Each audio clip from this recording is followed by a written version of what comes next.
a gente viu que no seu programa tem muitos programas que incentivam a parceria público-privada, o Estado menor, etc. Eu queria que você me desse uma geral sobre o seu programa e como é que você vê a saída norte nesse contexto do programa de vocês do Novo. Que bom, prazer estar aqui, agradeço o espaço.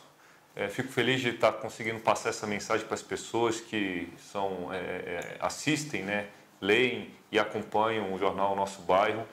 É importante para a gente esse espaço, essa mensagem.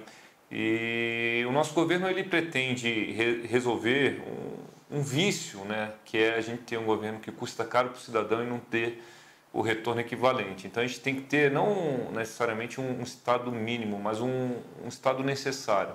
Um Estado que custe para a gente só o que a gente precisa que ele custe, né? Então a gente hoje tem um orçamento de 42 bilhões, um orçamento muito generoso para o Distrito Federal, maior orçamento por habitante. Mesmo assim, a gente não tem uma saúde eficiente, uma educação transformadora, uma segurança para ir e vir. Então, o Novo acredita que o Estado ele tem que concentrar nas funções essenciais do Estado, que é saúde, segurança e educação. A gente tem que garantir isso para todo mundo, porque é isso que vai transformar a sociedade, vai dar a possibilidade das pessoas se autodesenvolver. Mas para a gente fazer isso, a gente tem que fazer uma retirada da ação governamental de outras atividades que não são atividades essenciais de Estado. Então, no nosso plano de governo, a gente está promovendo a concessão do metrô, por exemplo, a concessão dos parques, que é muito melhor os parques serem geridos pela iniciativa privada. Basta pegar esses diversos parques que tem na cidade, parques bem localizados e bonitos, e comparar, por exemplo, com o Pontão, que é um parque gerido pela iniciativa privada que saiba aproveitar o potencial comercial que existe. Imagine um potencial comercial que existe, por exemplo, num parque da cidade que não é devidamente explorado. Então a gente tem que sair dessas atividades. Então a gente coloca uma coisa importante que é uma reestruturação organizacional. Eu sou o único candidato que estou prevendo reduzir o número de secretarias de 21 para 11 secretarias, porque além da economia eu acredito que com 11 secretarias a gente vai ter mais facilidade e rapidez na gestão dos processos internos do Distrito Federal. Eu estou reduzindo o número de cargos comissionados, também sou o único candidato que estou promovendo isso.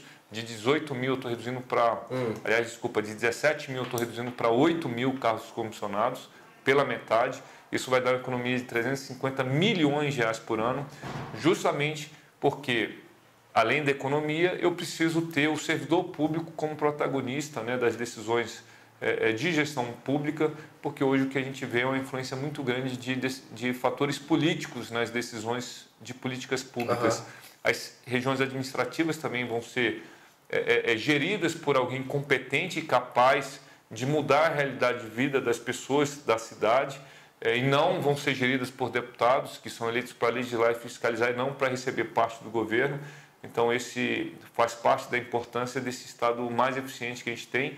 E aí um outro eixo que a gente pode falar um pouco mais à frente aqui, que é o desenvolvimento, né, do setor produtivo. Acho que o Estado ele tem que se reduzir em grande medida proporcionalmente ao tamanho total da economia. Então, se a gente não consegue reduzir ele tanto assim, consegue reduzir um pouco, mas não tanto, porque tem muitas despesas que já são despesas vinculadas, mas a gente consegue reduzir muito proporcionalmente ao tamanho da economia se a gente aumentar o tamanho do setor produtivo e a gente tem um plano de desenvolvimento econômico dentro do nosso plano de governo e talvez pela primeira vez Brasília vai ver um plano de desenvolvimento econômico ser implantado. Então essa é a nossa proposta. Temos, obviamente, uma atenção com a saída norte.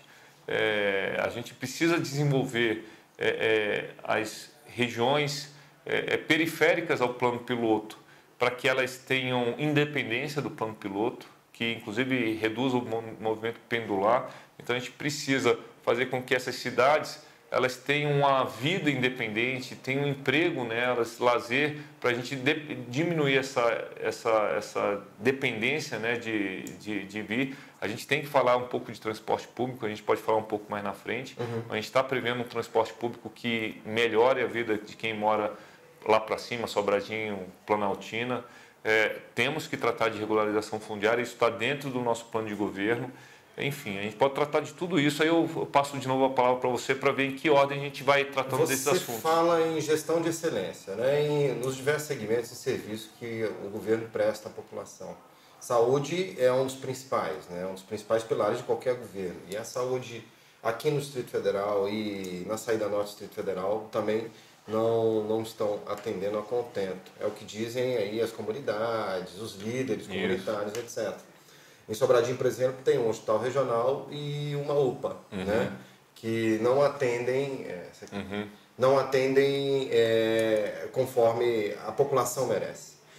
Dentro desse estado menor, dentro dessa gestão de excelência, a gente vê alguns exemplos, como por exemplo o Sara Kubitschek, que é um hospital que é referência no Brasil, até no mundo, que recebe dinheiro da União, mas recebe por meio de desempenho. Se não cumpriu aquele desempenho, não recebe os recursos. Eu queria entender se o hospital que seu programa propõe, está nessa linha de indicadores e metas, etc. A gente tem que ter incentivos, né? Incentivos ao bom cumprimento, né, do serviço público em todas as esferas. E isso talvez seja um dos pontos essenciais que falta nesses últimos governos. A gente tem um plano de meritocracia para o serviço público que atinge todas as áreas. Falando da saúde, a gente tem alguns problemas na saúde. O primeiro deles é a politização da saúde, que a gente precisa acabar com isso. Então, o diretor dos hospitais são escolhidos de forma política, tem que acabar com isso. Um político hoje controla quem vive e quem morre na cidade, quando ele controla, por exemplo, uma fila de cirurgias eletivas. Tem que acabar com isso. Tudo isso foram compromissos registrados em cartório pela minha campanha. A gente tem que implantar gestão no sistema público de saúde. Então, hoje a gente não tem, por exemplo, um controle de estoque de forma eficaz. Um medicamento só é comprado, só é licitado depois que ele acaba no estoque, na prateleira. Não consegue se fazer uma previsão de demanda em relação à utilização desse medicamento para saber qual que é o período que ele vai faltar e a gente pedir com antecedência. Só para dar um exemplo do tanto de gestão que falta dentro desses hospitais. O nosso vice-governador, que foi escolhido por isso, ele foi eleito o melhor gestor de saúde do Brasil, chama Dr. Erickson Blum. Então, ele traz muita experiência na gestão pública de saúde, ele teve também na gestão particular, ele hoje é um dos líderes da expansão do Hospital de Câncer de Barretos, por exemplo, que é um hospital de referência mundial com atendimento 100% SUS. Então, é possível a gente fazer uma gestão de saúde pública efetiva, porque um hospital público hoje, ele recebe o mesmo recurso, mais ou menos, do que um hospital privado. Obviamente que quem paga é o público, é o governo, só que a questão é que ele é mal gerido. A gente tem que mudar isso. E aí a gente tem que focar muito a atenção básica, tentar tirar do hospital a atenção primária, que esse governo até implantou uma teoria em relação à gestão pública correta, mas ele implantou de forma equivocada, né? Então a gente tem problema na implantação disso, mas a gente defende também os médicos da família para tirar esses 85% de casos dos hospitais. A unidade básica de saúde é importante. No nosso plano a gente está prevendo um aumento de 170 para 250 UBS. A gente quer colocar na saída aqui norte, tanto Planaltina quanto Sobradinho, principalmente, porque a gente precisa ter um atendimento eficaz, preventivo, para a gente ter uma saúde mais barata. Hoje a nossa saúde é ineficiente e acaba, por conta disso, ela custa caro. O atual governo ele instituiu o Instituto Hospital de Base, né, com o intuito de agilizar os processos de compra, contratação, etc. Qual a sua opinião sobre esse instituto e, caso eleito, o seu programa, o seu governo, dá continuidade a esse projeto? Ele vai modificar, ele vai finalizar? Olha, é uma outra questão importante para o eleitor que está escutando, porque tem muito candidato prometendo que vai voltar atrás. Mas está prometendo que vai voltar atrás porque eles querem ganhar o voto de algumas alas do corporativismo. Se você for pegar os resultados do Instituto Hospital de Base, teve uma melhora significativa em ampliação de número de leitos, ampliação de número de cirurgia. Eu tive com o presidente há 15 dias atrás, então assim, é inconteste que houve uma melhora. E você voltar atrás disso, de novo você está dando descontinuidade a uma política que deveria ser de Estado e não de governo. Então nós vamos dar continuidade. Obviamente que se tiver algum ajuste a ser feito, a gente vai fazer um ajuste, mas eu não estou... voltar atrás, eu acho que é voltar no tempo. Bom, vamos partir para a educação. E eu vou te dar um exemplo da saída norte. Tá? Sobradinho hoje possui 38 escolas, aproximadamente. Dentre essas escolas, apenas 4 do ensino médio. Nenhuma delas de período integral. Tá? No ensino médio. que é uma idade onde o adolescente, o jovem adolescente, precisa estar envolvido para que ele não se desvie para outros caminhos, né? O que eu queria entender sobre o ensino integral no ensino médio, qual que é a opinião de vocês? E o que realmente o novo vai trazer de novo para mudar a educação para esse público, do público em geral? Bom, a gente primeiro entende o novo, tanto no âmbito do Distrito Federal quanto no federal, que o dinheiro do público tem que ser concentrado no ensino fundamental e no ensino médio. Hoje, 80% do recurso federal vai para o ensino superior, por incrível que pareça, um verdadeiro absurdo. Aqui no Distrito Federal, a gente começa com a proposta de universalização das creches, é importante isso. A gente dá uma educação desde os primeiros anos de vida, porque hoje o estudante ele só tem ensino a partir dos 4, 5 anos. Então, ele já chega com 4, 5 anos com a capacidade de retenção, de aprendizado inferior à criança que tem uma educação adequada. Então, a gente precisa, desde os primeiros anos de vida, dar essa... E a gente vai fazer isso através de, no meu plano de governo, creches conveniadas. Sai mais barato do que creches públicas. Então, esse é um ponto. Depois aí que entra a parceria público-privada? Isso já é uma parceria público-privada. A gente está conveniando, né, organizações sociais até. Nesse caso, a lei não permite nem que se tenha fins lucrativos. São organizações sociais sem fins lucrativos que ela faz a gestão da creche. A creche é pública, mas ela faz a gestão. Você terceiriza a gestão. Já existe hoje, nesse atual governo, 30% da oferta de creches são creches conveniadas e custa R$ 900 para o governo, enquanto a creche pública custa R$ 1.600, para você ver a diferença de eficiência.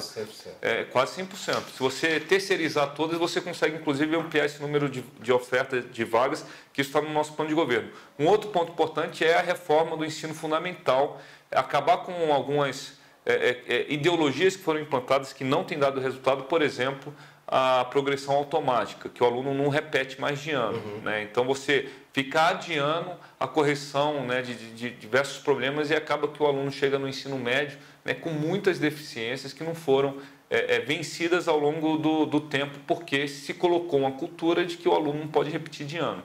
Então, isso tem atrapalhado muito. O ensino médio, a gente vai implantar um ensino médio técnico, né, que é o aluno que quiser já seguir para o mercado de trabalho, não quiser seguir o caminho tradicional do vestibular, ele já faz um ensino médio diferente, né, com matérias voltadas ao empreendedorismo, a atividades no mercado de trabalho. Isso está previsto na reforma do ensino médio. Eu adoraria ter todas as escolas de período integral no Distrito Federal, mas isso não é possível prometer. A gente não quer ser leviano de prometer algo que a gente não pode cumprir. O atual governador prometeu universalizar o ensino integral no Distrito Federal e não conseguiu cumprir porque o custo disso é caríssimo. Então, se a gente conseguir ampliar a oferta de ensino integral, a gente vai fazer isso o nosso compromisso é fazer isso nas regiões mais vulneráveis. A gente vai avançando nesse tempo, nesse caminho que eu concordo com você que seria muito importante. Legal. Um dos problemas hoje das regiões que circundam o Plano Piloto, Brasília, né, do Distrito Federal, é a falta de qualidade de ensino, de saúde, etc., e de trabalho, geração de emprego e renda, que faz com que as pessoas façam esse movimento pendular que você falou agora há pouco. Para a saída norte está sendo feita a duplicação da BR-020, né, e algumas obras que prometem ser implementadas nos próximos anos. Porém, é um problema que apenas vai amenizar o problema do deslocamento, né, por conta da baixa capacidade de produção das regiões. Né? Nesse sentido, em termos de mobilidade urbana, até que essa área seja autossustentável economicamente, etc., o que você pensa em termos de mobilidade para a saída norte, principalmente? Né? Bom, a gente tem previsto no nosso plano de governo a construção do BRT. Né? A gente até gostaria que fosse um VLT, mas a gente acredita que dentro da análise de viabilidade econômica, nesse momento, seria leviano a gente prometer... O BRT Norte, ligando de Planaltina até o plano piloto. Porque o custo de um VLT é 20 vezes mais do que um custo de um BRT e o ganho de eficiência e produtividade ele não compensa esse alto custo inteiro. Então, o ideal seria um trem sobre superfície. Numa das propostas dos candidatos existe uma proposta de construção de um trem que vai de Lusiânia a Planaltina. Isso. Eu vou chegar lá. Então, primeiro, a gente vai construir esse BRT. Essa proposta de se construir um VLT, na minha opinião, é uma promessa demagógica, porque não tem viabilidade para isso. Então, a nossa proposta é construir um BRT, a exemplo do que foi feito no Eixo Sul. Existe uma linha férrea ligando Formosa até Lusiânia, e passando pelo plano piloto. A gente está prevendo fazer a concessão dessa linha férrea para que ela seja adaptada para o transporte de passageiro. Acho que não é exatamente o que os outros concorrentes estão prometendo, porque eles estão prometendo algum deles um VLT, é uma promessa de novo que eu acho que não vai ser cumprida, mas eu tive na ANP Trilhos, que é a Associação Nacional do Transporte de Pessoas sobre Trilho, e eu vi, eles têm isso, a viabilidade de ativação dessa linha férrea, fazendo inclusive uma parceria com a iniciativa privada que tem interesse. Então, isso vai dar também um novo panorama dentro desse transporte público do Eixo Norte. E um outro ponto importante que ninguém fala é a questão do Taquari. O Taquari está caminhando para ser mais um bairro residencial. Sim. Sendo mais um bairro residencial, a gente vai ter mais problema dentro desse fluxo, desse tráfego no Eixo Norte.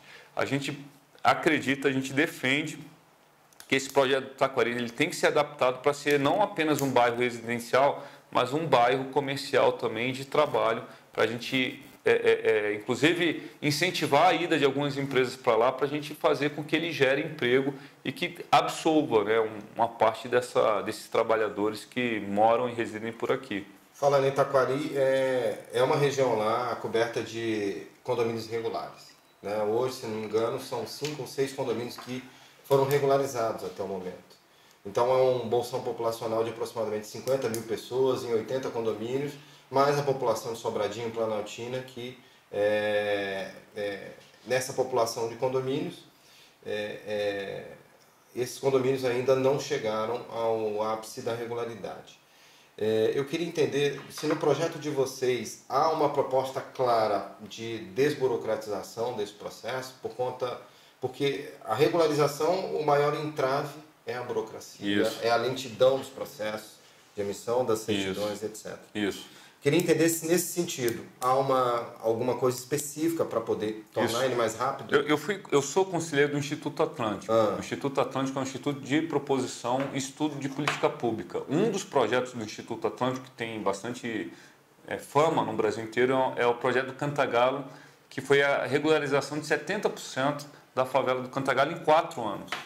E a nossa ação foi no sentido de colocar entre todos os envolvidos no processo, que são vários, apenas pessoas que trabalham pró-regularização. Então, se for governador, eu vou colocar dentro de todas as esferas, secretarias, IBRAM, Terracap, que são envolvidas nesse processo, pessoas que são pró-regularização. Ninguém pode trabalhar contra a orientação do governo, para justamente a gente reduzir esse rito. Por exemplo, tem projeto aqui de aprovação dentro do IBRAM que leva 5, 6 anos. Só que o maior problema em relação ao meio ambiente é justamente a demora e a ineficiência e ineficácia do governo. Então, lá no projeto Cantagalo, assim como aqui no governo do Distrito Federal, caso nós sejamos eleitos, a gente tem que olhar para a regularização primeiro olhando para essa questão, reduzir a burocracia e colocar todos os agentes envolvidos em prol da regularização. Segundo, entrar com infraestrutura. Não adianta se regularizar sem uma infraestrutura necessária que venha e chegue depois. É importante, até para reduzir o impacto ambiental. E terceiro, fazer um marco legal, que é a gente tirar uma fotografia que já existe do que tem hoje, né, de problema fundiário, que foi ocasionado por uma inércia de diversos governos anteriores, mas atuar rigidamente, com força se for necessário, para impedir novas invasões ilegais. Então, o governo não pode deixar que a regularização seja um incentivo para novas ocupações irregulares. E aí, nesse ponto, é importante também que, paralelo a isso, a gente promova de forma planejada o crescimento populacional da cidade. Então, por exemplo, a questão do Itaquari, a gente tem que usar, né, o espaço que tem restante, que é bastante grande, uma grande parte de domínio da Terracap, a gente tem que colocar isso à disposição do mercado para que o mercado oferte também aumento de residências. Senão o pessoal vai de novo, acaba incentivando o mercado ilegal e irregular. Então isso também faz parte do nosso planejamento. A cidade vai crescer. A gente não tem essa visão de que não podemos colocar terreno à venda porque a cidade não pode crescer. Isso faz com que cresça de forma desordenada. A cidade vai crescer, Brasília crescendo economicamente, vai crescer populacionalmente e a gente tem que prever, né, esse crescimento de forma planejada. Alguns candidatos dizem que vão acabar com a GFIS e outros dizem que vai acabar com a TerraCap. Eu queria saber a sua opinião sobre o papel da GFIS e no seu governo. Como é que vai ser essa relação? Bom, nenhum candidato vai fazer isso porque é impossível fazer. Não se acaba com a GFIS. E é engraçado que os candidatos que prometem isso normalmente são do grupo das pessoas que criaram a GFIS. A GFIS tem um papel importante que é essa, e tem feito com excelência nesse último governo, há que se falar, que é o combate a novas invasões. A gente não pode deixar as terras públicas ou até as particulares serem divididas e griladas de forma ilegal, como foi no passado, até para evitar o problema que a gente tem hoje. Então, no combate a novas invasões, a GFIS tem que ter um pulso firme, e nesse ponto tem sido feito, né, nos últimos anos. Agora, não pode ter excesso. Eu sei que existe excesso da GFIS, ela tem que impedir, né, levantar paredes. Normalmente ela chega atrasada hoje e acaba tendo que derrubar. Eu acho que ela tem que ter tecnologia, a gente tem que investir nisso para que ela impeça a levantar, né, casas e paredes de forma irregular. Mas é impossível acabar com ela. Eu acho que só que a gente tem que limitar algumas atitudes excessivas da GFIS, inclusive sobre o comércio. Existem várias atitudes que acabam prejudicando os comerciantes. Legal. Bom, E em relação à TerraCap, mesma coisa. Não dá para acabar com a TerraCap, porque você tem um monte de terra pública e você tem um monte de servidor. O que a gente acredita é transformar na TerraCap numa autarquia, porque isso já vai reduzir muito o custo da TerraCap e precisa fazer um enxugamento grande na TerraCap, porque é um absurdo o tamanho da despesa da TerraCap para o que gera. Mas a gente tem terrenos públicos aqui do Distrito Federal que são de propriedade da TerraCap, que é de propriedade do governo do Distrito Federal e do governo federal, e a gente transformando ela em autarquia, ela consegue desempenhar o mesmo papel com um custo mais reduzido. E quem serão os gestores aí dessas empresas e órgãos do seu governo? Pessoas capazes, pessoas com experiência prévia, sem vinculação política. Você pretende abrir algum edital para contratação dessas pessoas? A gente pretende abrir processo seletivo, como um processo seletivo de empresa normal. Então vamos avaliar, obviamente, que as grandes lideranças, como também um processo de empresa normal, é um processo que corre a ritmo um pouco mais fechado. Então vou analisar o currículo, o perfil de 5, 6, 7, 8 pessoas, por exemplo, para estar presidindo uma TerraCap, ver quem tem capacidade técnica, quem tem desvinculação e independência política, né, e quem consegue realmente ter capacidade de gestão. No caso das administrações regionais, vai ser um processo mais aberto. Qualquer um pode se inscrever. Mas vai ser votação ou escolha técnica? Não, escolha técnica. É escolha técnica. O que for de responsabilidade do governador, eu vou usar dessa atribuição, de nomear quem eu entender que tem capacidade para executar. Então, nesse caso, não tem democracia. A democracia é na minha eleição. Agora, se eu fui democraticamente eleito para exercer o papel de governador, os cargos técnicos, eu tenho que colocar alguém que eu tenha segurança que vai executar o trabalho, porque eu sou responsável por isso. Então, no caso das administrações regionais, a gente vai abrir um processo seletivo, qualquer um pode se inscrever, a gente vai fazer uma análise de quem tem mais capacidade de gestão e que conheça a região para ser escolhido para ser administrador regional. Acabando. Só para a gente contextualizar, hoje as regiões são dependentes de Brasília do plano piloto, né? As regiões administrativas ao redor do plano piloto. Não adianta nada a gente melhorar a saúde, a educação, mas não dá vida econômica para essas regiões. Como que você pretende, como é que você enxerga, por exemplo, uma indústria, um comércio da saída norte? O que você pretende fazer para poder, com que eles gerem emprego e renda nessas regiões e não dependam dessa movimentação com Brasília? Eu acho que a gente tem que fazer um incentivo, né, a bolsões de segmentos da economia que acaba criando um ecossistema em volta dessas cidades. Por exemplo, em Sobradinho a gente tem um polo de cinema que está parado há tanto tempo. No nosso plano de governo a gente está fazendo um resgate desse polo de cinema. Então, se a gente levar para Sobradinho, né, a indústria inteira do audiovisual, incentivada por esse polo do cinema para fazer locações, produção, e aí você tem toda uma economia que gira em volta disso. Seria um grande auxílio, né, em deixar pessoas trabalhando nessa região. Para dar um exemplo, a gente tem no nosso plano de governo a construção de um porto seco, porque a gente acredita que um hub logístico tem um potencial grande aqui no Distrito Federal. Pode ser, obviamente que isso é difícil fazer um compromisso, porque depende de várias instâncias e um alinhamento inclusive com várias empresas, mas tem planejado um aeroporto de cargas em Planaltina, que eu acharia muito bom se a gente conseguisse reativar. No nosso plano a gente tem isso como uma intenção, criar realmente aqui um hub logístico para escoamento de produtos no Brasil inteiro e ter um excelente terminal de carga é importante para a gente. Eu acho que tem uma questão de PEDOT também, que é algo que ajuda muito. Eu vejo o pessoal de Sobradinho me pedindo muito, e eu concordo, para mudar o PEDOT lá, para a gente conseguir aprovar o aumento do potencial construtivo. Isso valoriza os terrenos, e se a gente tem prédios maiores, a gente vai, obviamente, ter mais negócio, mais riqueza e mais emprego na cidade. Estimular o comércio, né?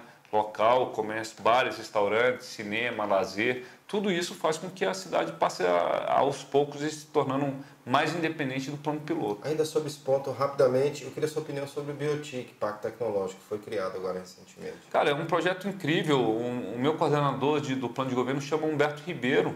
Humberto Ribeiro foi um dos idealizadores do Parque Cidade Digital. Mas infelizmente assim, não existe nada lá hoje. Levantaram um prédio, nesse prédio só tem instâncias públicas, secretarias e associações. Levaram algumas startups para lá, mas eu acho que a grande vocação é a vocação inicial, de incentivar grandes empresas de tecnologia, fábricas de software, que demandam muitos empregos, que infelizmente foi abandonado no meio do projeto. Então, assim, o que tem lá hoje é um nada, é um vazio, que infelizmente foi desvirtuado. Criaram uma SA, quando na verdade deveria ter sido feita uma parceria com um operador de parque digital. Criaram um SA que vai gerar mais custo, já tem um monte de mega salário dessa SA. Enfim, é um verdadeiro absurdo, né? À medida que o parque digital era algo para promover as empresas privadas de tecnologia para formar ali um ecossistema, virou um puxadinho, né, da Secretaria de Tecnologia e de algumas SEBRAE com algumas outras associações de domínio público e que não vai gerar retorno nenhum para a sociedade, só custo. Finalizando, na sua opinião, por que o eleitor da saída norte do Distrito Federal deve acreditar e votar na proposta do governo Alexandre Guerra? Meus amigos, a gente tem um projeto independente. Vale a pena pesquisar o nosso plano de governo e comparar com os outros. Brasília tem que encontrar novas vocações. Se a gente ficar ainda nessa discussão, que é o que a gente está vendo aqui, entre as promessas políticas dos meus adversários, a gente vai continuar tendo um governo que custa caro, porque o eleitor fala só para a parte, né, de setores corporativistas. Então, a gente está só prometendo despesa. Estão prometendo um aumento de salário indiscriminado para todos os servidores. As promessas somadas já são mais de 2 bilhões. Prometendo estádio, prometendo construção, por exemplo, do VLT para o Eixo Norte, que são bilhões e bilhões de reais, que não vai ser realizado. Então, assim, a gente tem que sair, né, desse caminho de promessa vazia e aí depois a execução de um governo populista que vai cobrar muito de você, cidadão, em termos de impostos. 50% dessa conta de luz aqui é imposto. É um Estado que custa caro para a gente para financiar pessoas, grupos de interesses e políticos. Então, a gente tem que corrigir isso. E essa correção começa agora na votação. A nossa campanha é independente, né? Eu não tenho rabo preso com nenhum outro partido. É importante dizer que esses partidos que estão se formando nas outras candidaturas, cada um já negociou quem vai ficar com a SEB, quem vai ficar com a CAESB, quem vai ficar com metrô, quem vai ficar com o Detran. Então, assim, eles estão loteando o Estado de novo para eles e essa mudança, e a mudança começa agora com essa decisão do eleitor, sem ser esse domingo ou outro. Espero que vocês olhem para o 30, escolham os nossos deputados distritais, federais, o nosso senador, Paulo Roque, um rapaz, um advogado, jornalista, colunista da CBN, muito preparado. E espero que vocês me escolham como governador terei uma honra muito grande de levar o Distrito Federal para novos patamares de desenvolvimento econômico, de crescimento, de prosperidade. Ok. Obrigado, Alexandre. Valeu. Valeu. Obrigado. 30, hein? Pessoal, ficamos então com a entrevista do Alexandre Guerra e voltamos aí essa próxima semana com novas entrevistas. Obrigado. Valeu.